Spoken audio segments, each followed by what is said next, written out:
Quel est ton réflexe pour des douleurs liées à l'endométriose? Tu es plutôt bouillotte chaude ou poche de froid? Si tu te poses des questions sur l'utilisation du chaud et du froid pour alléger la douleur, alors cet épisode est là pour toi. On se retrouve de l'autre côté tout de suite. Bienvenue sur le podcast L'endométriose au quotidien, un podcast dédié aux femmes qui veulent améliorer leur vie avec l'endométriose. Ici, tu trouveras des propositions, des informations, des partages pour que tu puisses vivre avec plus de liberté chaque jour. Ce podcast est une source pour t'encourager à prendre en main ta santé et ne pas laisser la maladie décider à ta place, pour aller de l'avant et vivre pleinement ta vie avec joie et légèreté.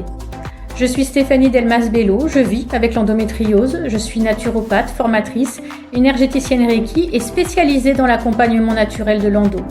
Je te dis à tout de suite dans l'épisode et bonne écoute! Hello, bienvenue dans cet épisode du podcast L'endométriose au quotidien. Je suis ravie de te retrouver ici pour te parler d'un sujet qui me passionne, l'hydrologie. Tu vas me dire, mais qu'est-ce que c'est? Eh bien, c'est l'une des 10 techniques naturelles de la naturopathie, qui en compte 10. C'est la science de l'eau afin de comprendre son action et ses utilisations à des fins d'améliorer la santé. On va se servir des propriétés de l'eau, de son adaptabilité, de sa transmission du chaud et du froid pour provoquer une réaction du corps. C'est une technique aux multiples possibilités qui est tombée en désuétude. Je ne sais pas si tu as déjà vu dans des films, des films sur des temps anciens, où pour soulager une fièvre, par exemple, eh bien, on trempait des linges et des compresses dans de l'eau froide et on appliquait ces compresses sur notamment le front de la personne pour faire baisser la fièvre. Eh bien, c'est vraiment la base de cette méthode, le chaud et le froid avec les compresses et avec l'eau. Je me souviens aussi, quand j'étais plus jeune, c'est il y a, je pense, bien 30, même plus que ça, bien 40 ans, d'une chanteuse qui s'appelait Rika Zaraï. Elle s'était remise d'un grave accident de voiture grâce à la médecine naturelle et elle avait publié de nombreux ouvrages sur le sujet. Ouvrages qui sont, je pense, encore disponibles. Je crois que c'est ma grand-mère qui avait un de ses livres qui s'appelait « Ma médecine naturelle ». Il faudra que j'aille voir dans la bibliothèque, d'ailleurs, s'il n'est pas dans un coin. Et elle préconisait à l'époque des bains de siège. Je me rappelle combien elle était moquée, décriée, attaquée à l'époque. Au final, elle avait perçu les bienfaits du froid sur notre santé. Tu peux d'ailleurs retrouver sur Internet des vidéos de ces interviews. La pauvre, les journalistes ne la ménageaient pas. Déjà à l'époque, il y avait vraiment des interviews qui étaient faites à charge et elle s'en sortait très très bien. Alors aujourd'hui, on recommence à en parler, notamment avec la méthode des bains dérivatifs qui a été remise au goût du jour par France Guillain et aussi par les naturopathes dont je fais partie. L'hydrologie, c'est d'ailleurs une des matières que j'enseigne aujourd'hui aux futurs naturopathes. C'est vraiment une technique qui me plaît beaucoup. On voit aussi des sportifs prendre des bains glacés pour une meilleure récupération. Il y a même en vente aujourd'hui des baignoires circulaires gonflables pour pratiquer les bains de glace. Alors attention, on n'y va pas comme ça tête baissée, il y a une préparation à faire. Donc je te conseille, si jamais tu veux essayer les bains de glace, de te faire accompagner pour ne pas te mettre en danger et mettre ton corps en stress trop important. Alors tu vois, je suis tout de suite partie sur le froid, mais il y a aussi le chaud en hydrologie. J'ai intégré les deux à mon hygiène de vie. C'est vraiment l'hydrologie dans son ensemble que j'ai intégré à mon hygiène de vie. Donc vraiment tant du côté du chaud que du côté du froid. Donc je vais te dire ce que je fais. Alors pas au quotidien, je les intègre dans ma routine de vie ou en cure, toutes ces techniques d'hydrologie. Donc du côté du chaud, quand tout va bien et quand je ne zappe pas, je fais un sauna par semaine. Alors c'est un peu facile pour moi parce que j'ai un sauna à la maison, mais vraiment ça m'aide beaucoup pour éliminer les cristaux qui s'accumulent dans mon corps. Ça désacidifie le corps et c'est vrai que l'acidité du corps quand on a de l'endométriose, c'est aussi un sujet à maîtriser pour que le corps ne soit pas trop acide. Un corps trop acide fait le lit des différentes pathologies. c'est vraiment quelque chose qui va favoriser le développement des maladies. Donc, plus notre équilibre acido-basique sera harmonieux et moins la maladie pourra se développer. Donc, je fais un sauna par semaine. Et puis, alors plutôt en cure, je fais des séances de bains hypercaloriques Salmanov. Donc, ce sont des bains chauds. C'est une technique qui a pour but d'ouvrir les capillaires sanguins pour une meilleure nutrition des tissus. Les capillaires sanguins, ce sont les tout petits vaisseaux sanguins que l'on a dans tout le corps et qui vont aller nourrir les cellules profondément. C'est vraiment c'est vraiment la dernière ramification de notre système sanguin et ces capillaires sanguins, quand on les ouvre, eh bien, on peut déplacer jusqu'à 2/3 de notre masse sanguine. C'est vraiment impressionnant. J'ai d'ailleurs écrit tout un article sur cette méthode qui s'appelle la capillothérapie. Tu peux le retrouver, cet article, sur mon site internet et je te mettrai le lien dans les notes du podcast. C'est vraiment une super pratique pour la régénération des tissus. Et je m'en sers pour l'endométriose parce que il y a dans cette maladie une tendance à ce que quand il y a des lésions, elles vont aller un peu se figer, se nécroser. Et quand on va venir comme ça apporter des nutriments à tous les tissus profondément dans le corps, eh bien ça va venir aussi apporter des nutriments et détoxifier ces zones. Et je suis persuadée que ça joue sur le non-développement de la maladie. Du côté du froid, parce que j'utilise le chaud et le froid, eh bien pour le froid, sur une période de 3 semaines environ, plusieurs fois par an, jusqu'à 3-4 fois par an, en général 1 fois par trimestre, je fais des cures de 3 semaines, tous les jours, je fais des bains dérivatifs, donc inspirés de la méthode de France Guillain, et je fais ce bain dérivatif à raison de 1 demi-heure par jour. Alors, je le fais pas en bain de siège, on n'a plus aujourd'hui de bidet dans nos salles de bain, et pourtant c'était très pratique. Ça se fait aujourd'hui avec des poches de froid qu'on met au congélateur et qu'on met au niveau de la zone pelvienne. C'est des poches, alors on peut prendre des poches tout à fait classiques, mais sinon il y a des poches qui sont adaptées à l'anatomie féminine qu'on peut se procurer très facilement sur internet ou sur le site de France Guillain aussi.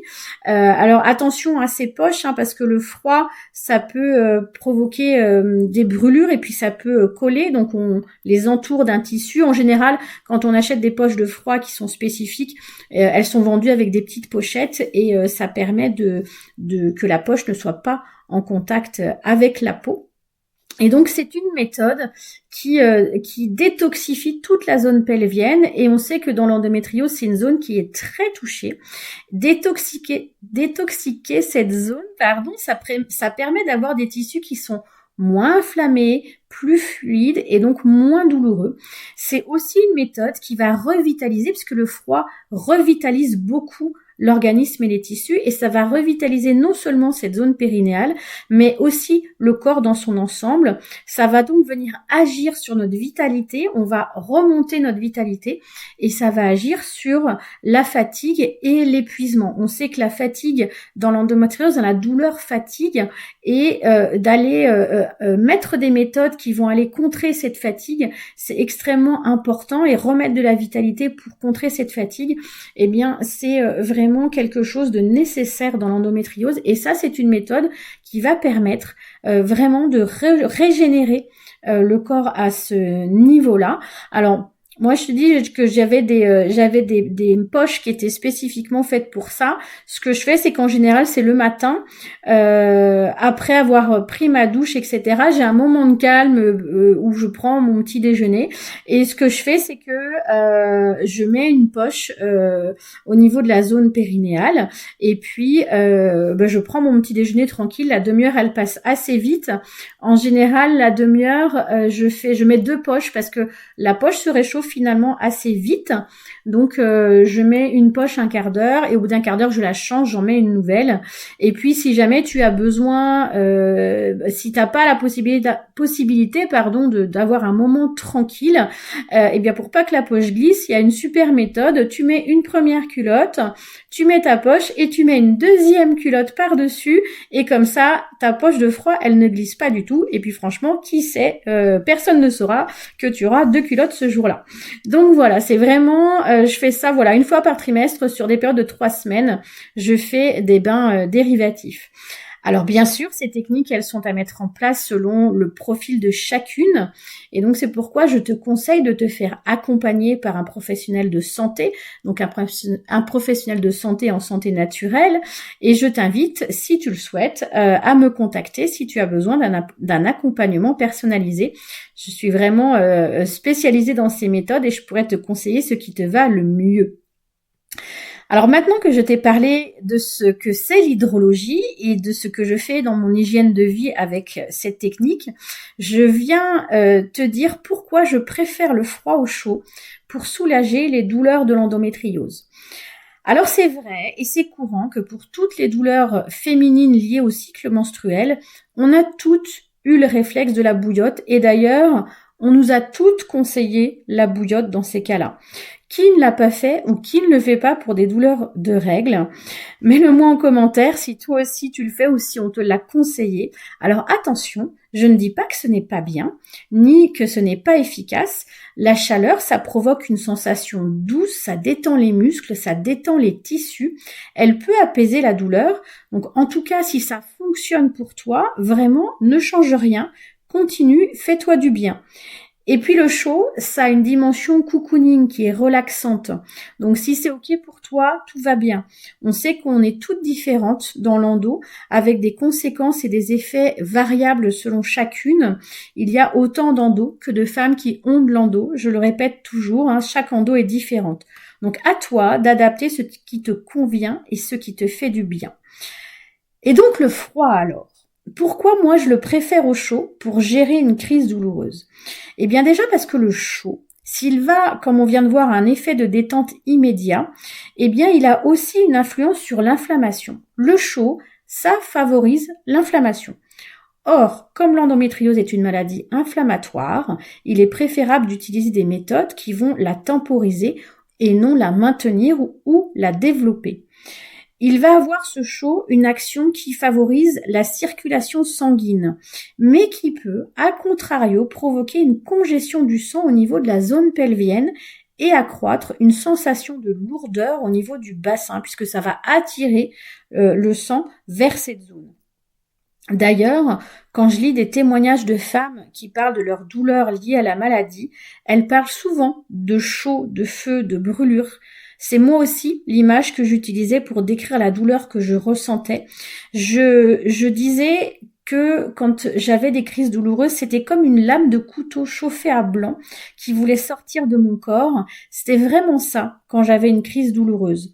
C'est vraiment toute la symbolique aussi de l'endométriose qui est représentée par cette façon, représentée par le chaud. J'ai en tête la série de photos faite par Andrea Baines, j'espère que je le prononce bien. C'est une série de photos qui a été faite il y a quelques années. Andrea Baines, elle est maquilleuse professionnelle, elle est anglaise, elle est atteinte d'endométriose et elle a réalisé un maquillage qui représente l'endométriose pour elle. Et elle illustrait ce maquillage, elle dit « Je voulais que l'image soit choquante pour qu'elle attire l'œil et qu'elle résonne chez les femmes qui souffrent elles aussi. » Et elle ajoute pour décrire sa douleur « Ma douleur ressemble à une aiguille chaude et tranchante à l'intérieur de moi, grattée contre mes organes internes, comme si mes entrailles étaient arrachées. » On voit sur cette image son ventre avec des stigmates de brûlure noire, de rougeur, on sent que le corps brûle. C'est vrai que le chaud, il est très, très, très associé à l'endométriose. Alors pourquoi vouloir encore mettre du chaud sur toutes ces sensations de brûlure? C'est vraiment une réflexion que je me suis faite avant d'essayer le froid. Et puis je me suis lancée avec l'aide donc de poches de froid qui se mettent au congélateur parce que dans la maladie, on a besoin de s'adapter tout le temps. On a besoin d'essayer plein de méthodes pour voir ce qui fonctionne et ce qui fonctionne pas. Et je me suis dit, pourquoi pas essayer le froid? Eh bien, quand j'ai essayé, en fait, le froid est venu instantanément calmer toute cette sensation de chaleur, de brûlure. Et oui, le froid, ça peut aussi venir apaiser. Et ce froid, il va Ensuite, avoir un effet réducteur sur la congestion pelvienne, on l'a vu tout à l'heure, et diminuer les sensations de pesanteur et de pression. En plus, le froid, il a un effet anesthésiant au niveau des tissus et il réduit la transmission nerveuse de la douleur. Effet vraiment garanti lors d'un épisode douloureux. Enfin, le froid va contenir l'état inflammatoire puisqu'il n'alimente pas ce processus d'inflammation. Pour toutes ces raisons, je préfère utiliser le froid plutôt que le chaud, et même s'il est vrai que ce n'est pas le premier réflexe que l'on peut avoir, quand on est mal et quand on a mal, il ne vient pas à l'idée de faire quelque chose d'inconfortable, et le froid est souvent perçu comme de l'inconfort, ce n'est pas agréable, et pourtant, ça peut être ton meilleur ami pour soulager tes douleurs. À toi d'expérimenter, de faire tes essais. L'endométriose, c'est une maladie où chacune a à trouver ce qui lui convient. Dans cet épisode, mon propos, c'est de t'inviter à essayer quelque chose de nouveau qui peut te faire le plus grand bien. N'hésite pas à venir m'en parler si tu as des doutes, des peurs, des questions, à partager ton expérience si tu as déjà essayé cette technique. C'est important d'échanger là-dessus et de donner aux autres aussi des méthodes qui pourraient les soulager parce que la douleur est tellement grande dans cette maladie avec beaucoup de femmes qui disent j'ai tout essayé. Eh bien, il faut essayer et essayer encore. J'ai d'ailleurs créé un groupe Facebook privé pour échanger en toute sérénité et sécurité sur l'endométriose. Je mettrai le lien de ce groupe dans les notes de cet épisode. J'espère que cet épisode t'a plu et qu'il t'aura donné envie d'essayer de nouvelles techniques qui pourront te faire vraiment du bien pour les douleurs de l'endométriose. Je te dis à très vite. Bye bye. J'espère que tu as aimé cet épisode et que tu y as trouvé des ressources pour alléger ta vie et avancer pas à pas pour mieux vivre au quotidien avec l'endométriose. Si c'est le cas, je t'invite à mettre 5 étoiles à l'épisode et à le partager autour de toi. Tu peux aussi me laisser un commentaire auquel je répondrai avec plaisir. Et si tu veux aller encore plus loin, je te propose de t'abonner à mon infolettre Endo, de faire partie de mon groupe Facebook privé dédié à l'endo et de me suivre sur les réseaux. Je mets tous les liens dans la description. On se retrouve très vite pour un nouvel épisode. Bye bye!